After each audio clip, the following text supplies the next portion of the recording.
Good morning, good afternoon, good evening, or good night. My name is Shakia Bonds, and I am a early childhood major at Trinity Washington University, and I am here to give you a small glimpse into my CDA portfolio.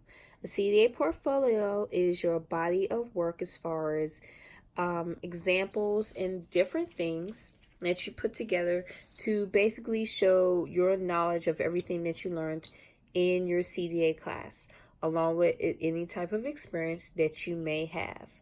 Two things that you do need, in my opinion, in order to complete this book, most importantly, patience, positive attitude, as well as the extremely most important is best that you are already working in a school or early learning center. Now I'm showing you the outside of my CDA book. I don't know if you can see the shimmer somewhat. Most people decorate or design their CDA books. I decided to make mine a little regular, just have some shimmer to be able to present. I wanted mine to have some longevity as far as the outside of the book, so I didn't want to glue pictures or anything of that nature. But I've seen some pretty cool ones, so if that's what you want to do, great. Just make sure that it's nice, neat, not raggedy, and very professional looking. So let's go to the first page. Now what I did is I took out my initial credentials as far as my CDA and my training certificate. I received my CDA training at Central NIA Institute in Washington, D.C. They are excellent. I've learned so much from them. So I definitely do support Central NIA. So shout out to that CDA education team. What you're going to have in the front of your CDA book is your checklist. Your checklist shows you pretty much all the resource items and everything that you need in order to complete your CDA book. And it tells you the order that it should be in. My CDA professional portfolio cover sheet document.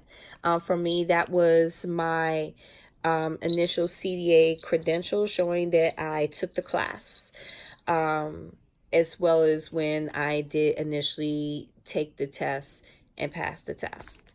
Which that is what you have to do initially, your first time getting your CDA, is that you do have to take and pass the CDA test, the written test. You're going to have your written test, your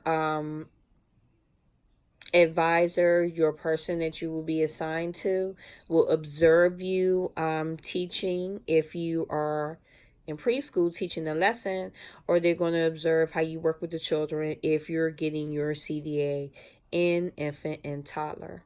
I personally suggest, if you want to take your career to the next level as far as working with school-age children, I suggest you getting your CDA in preschool, but you may decide to go a different direction. Anywho, you have your questionnaires, your reflective competency statement, and your different resources. Reflective competency statement 2, 3, 4, 5, and 6. So let's go on to the next page. Now, this is the summary of my CDA education. It is the same that you have to have in the front of your portfolio. It has all of the different CDA subject areas. Instead of them having us initial, because as you see here, it says please initial below. They just want us to put how many hours per section that we spent covering these topics. You also have your family questionnaire summary sheet. Now this is part where I feel is important, because you have to have your family questionnaires that you hand out to the families, and the only way that you would do that is if you're working in a licensed child care facility, early learning facility, or a school. And you get plenty of copies. You can make plenty of copies. What I did is I left it with my initial class. It was one person absent. So I distributed 11 family questionnaires, and I collected all 11 back. Here it says you list your areas of strength. What do you feel that you are the strongest in, and what you need growth? Now, it's not going to take any type of negative points away if you feel that there's certain areas that you need to grow in. It's actually helping you grow as an early childhood professional. So the best thing is to just be honest. Let's go on to the next one. And yes, this is where I have all my questionnaires that I handed out to my parents, and I collected back. As you see, what I was saying is the candidate could make as many copies as needed for your questionnaire. Like I said, I handed out 11, and I got 11 in return. Now, 1 being you need improvement, 3 being that you mastered the skill. And as you see here, needs improvement area, capable, competent, very capable, and that's their area of strength. Now, if you get a couple of 1s or 2s, it doesn't, it matters, definitely. It should matter the most to you because it gives you an opportunity from the parent's perspective to see how they feel that you are as far as an early childhood educator, what you need to work on and what you're pretty much okay in. Like, for example, this one here is where I got a 2, and I was shocked. It says, provides a safe, clean environment for my child and teaches him and her how to stay safe. Now, at the time, and I think early learning centers have gotten a little bit better with this. At the time that I decided to get my CDA in preschool, I was not working in a preschool classroom at the time. So it wasn't really anything for me to teach, the children how to be safe. I just made sure that they were safe. And it is a big difference. I was working with infants at the time. They were non-mobile infants. So it wasn't really much to teach, but just to make sure that they're in a safe, happy learning environment. So I didn't get upset at my score as far as a 2 because I didn't really teach the children anything in that area because I did not have the students to teach. So that's just one. Other than that, I think I'm pretty good at what I do. I got a lot of 3s. But don't focus on the score per se. I mean, you can focus on it. But just make sure that, you get the questionnaire back from the parent or the family. And, you can take a look at it. Technically, they supposed to return it to you in an envelope. A lot of my parents didn't. But looking at the scores, as I was showing you, I did get a lot of 3s and I got at least 1, 2. It's just for you to go ahead and grow. It's not for you to get upset or catch an attitude about it because it's the best first step. It's your first step and you are still growing. And the wonderful thing about education as a whole, especially early childhood education, is always room for growth, no matter how long anyone has been in this career field. Now, as far as the competency goals, you want to make sure that they're written professionally. You pretty much is putting out information as far as what you do. This is factual information, factual things that you have learned. So this is how I broke down my competency goals. And with each competency goal, you're going to have different things that you would have to include along with that. For example, This is for nutritional value for preschool children. I have a menu that the center that I was working with at the time, this was their menu, as well as I have a flyer. Well, this is a flyer, but I also had a poster that I did get that I gave to the preschool classroom, giving them pretty much a breakdown on the different food groups and how to eat properly, because that's one thing that you have to teach the children, along with the competency goal as far as nutrition, health, and safety. As you see, to establish and maintain a safe and healthy learning environment. And back to the beginning of the book, I don't want to get too far off. If you're not quite sure exactly what to write, what to call the title of each of your competency goals, you will not only with your CDA packet that you would get your questionnaires and all this, but it gives you pretty much a guided look, guided, my words are getting twisted. It guides you on what to write and as far as what topics to write on. So that was just one. Let's go through the rest. I am very strategic in how I do things. There's different competency goals. Let me go back to the front. Let's go to your reflective competency statement, including past for CS1A, B, and C. So each competency goal is either going to have one paragraph that you have to write or several on different topics. So let's go back to where I was. And I didn't mean this to be too lengthy, but anyone that's going into taking CDA classes, I would just want to make sure that they're properly informed on everything. You're going to have to write not only about nutrition, health, and safety, the classroom environment, your philosophy on education as far as how do you put together your lesson plans. And it's always good to keep everything nice and neat and keep dividers. I love keeping dividers, and I keep my sheets, my pages and everything I wrote in sheet protectors, because like situations like this, you're going to one day have to pay it forward, or you may need to take some time in your early childhood education career, be like, you know what, I cannot remember what I had to do with this as far as that. And you could go back and look at your CDA book. It's a great reference for your own teaching style. Competency goal 2, to advance physical and intellectual competency. Philosophy on physical development. Philosophy on cognitive development.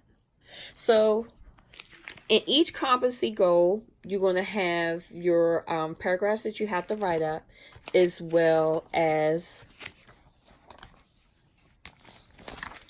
right here, as well as your resources, science and sensory, language and literacy, and of course for infant and toddler, the resources as well as your competency goals are going to be worded differently because you'll be dealing with a different age group. But your experience working in the classroom, as you see here, fine motor skills, gross motor skills, self-concept, emotional skill regulation, and these are my resources that go with my competency goals. Now, let me get that out the way.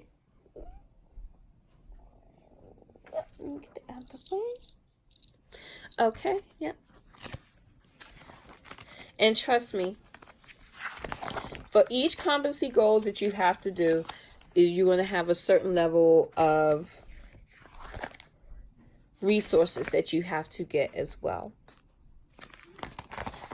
So as we look through all of the different topics,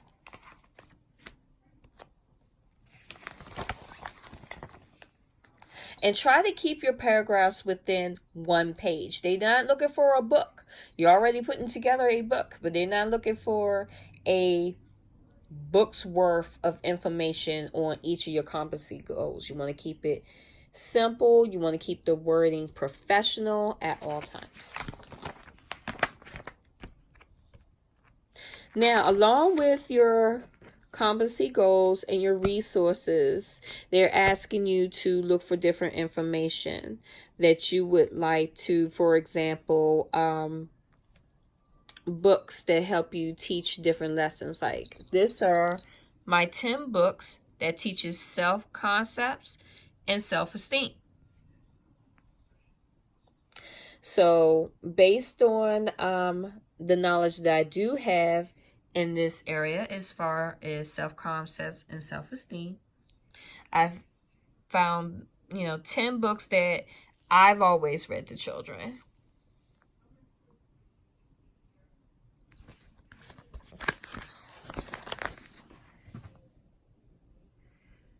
And you have to have a brief description on each book. At least that's what I recommend. You don't just want to put the books there. You want to put, why did you like these books? Like, why are you choosing these books, for children or for families?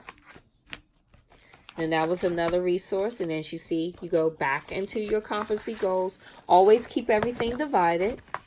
And now we're at competency goal 4, establishing productive and positive behaviors with parents. Communication with parents. Communication with the family about the children home life, which is definitely something that you want to think about, especially if you're working for an organization that does home visits.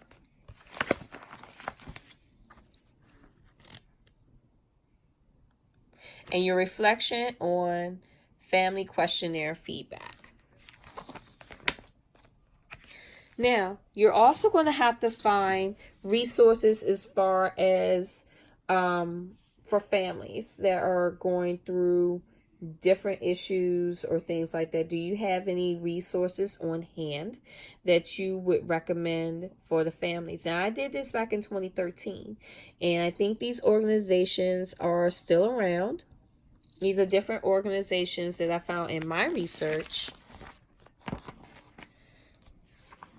to help families. You're also going to need information as far as translators, at least for the preschool CDA book that I put together.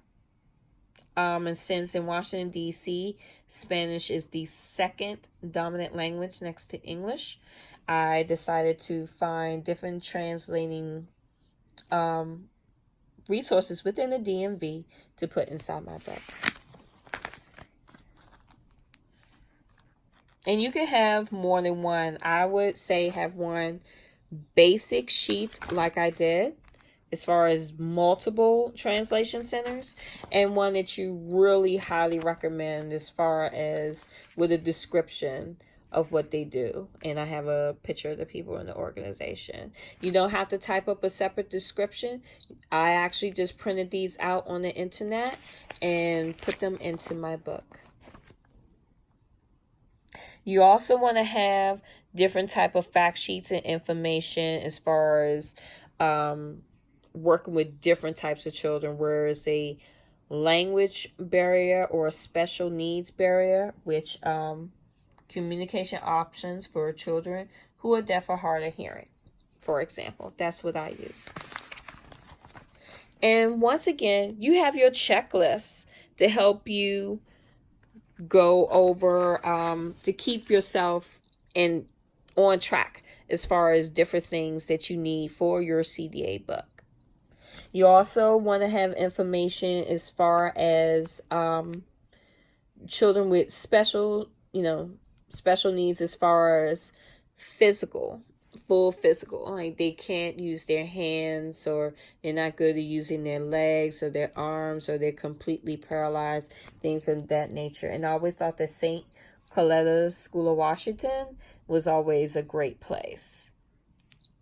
A lot of people go with National Children's Center. They're good too, but it's always good to have a resource that that is familiar to people, but also not familiar to people, because you're putting together your CDA book, but you're also creating teaching moments for not only your students, but for your families as well, as far as resources. Different organizations that could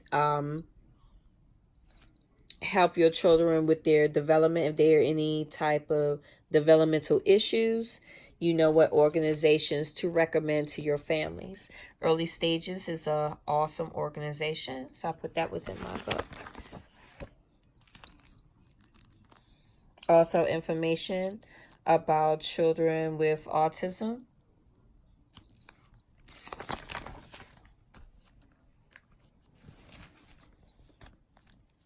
And for teaching strategies, A Parent's Guide to Preschool.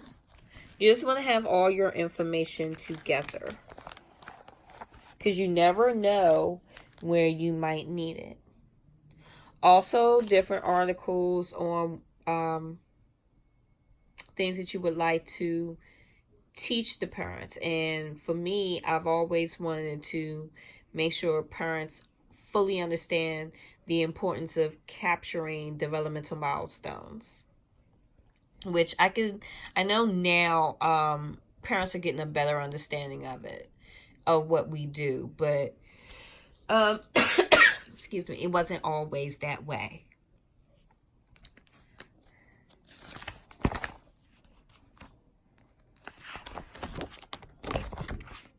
Back to my competency goals. Remember, I keep everything divided.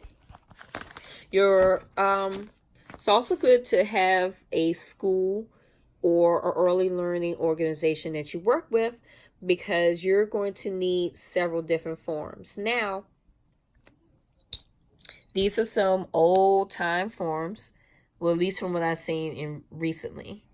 Registration record for a child receiving care away from home.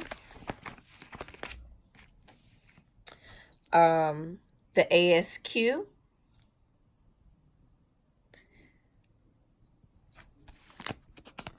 Which is a observation form, tracking developmental milestones, ages and stages, how they're doing with their development. I have the initial application for Discovering You. That's the center where I was working at the time. Unusual incident report form. It's good to not just to have the front, but the front and back. Trust me. The person that is going to be observing you, as well as looking through your CDA book, is going to look for all of that. Also, information as far as child residential care facilities. Who has the regulations for your state. Also, you're going to need 2 applications as far as early childhood organizations outside of your job, outside of the school. And this is the information for the National Black Development Institute. I do not belong with them yet, but I am looking into it. Right now, I'm a NACCE member. And here you basically just needed one set of information. I have the initial letter here that I printed from offline, as well as membership information. I decided to go with this organization because at the time, everyone was NACCE, and I get it.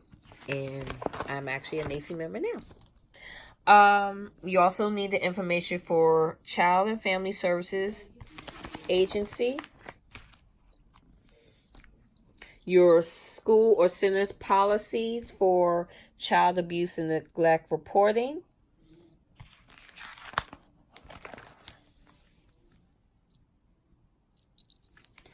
And at the time, it was called the DCMR 29.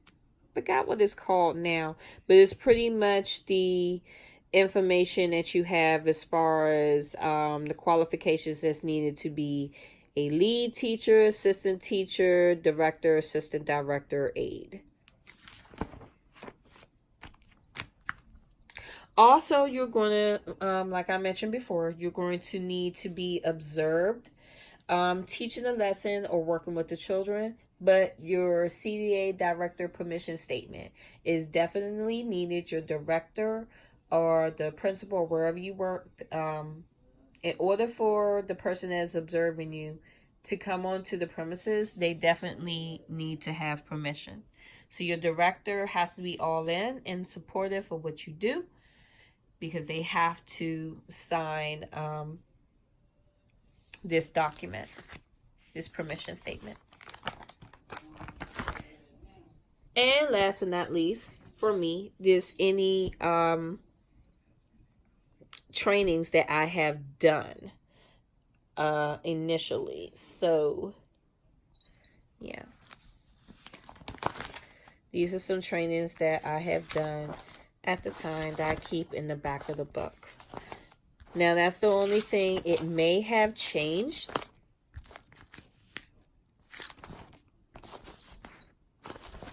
I love trainings.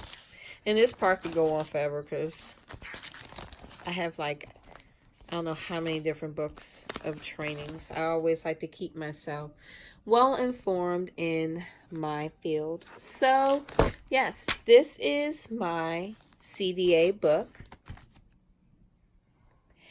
Hope it wasn't too long, that you got some information from it. I hope that I was able to help. And I'll talk to you guys next time. Bye.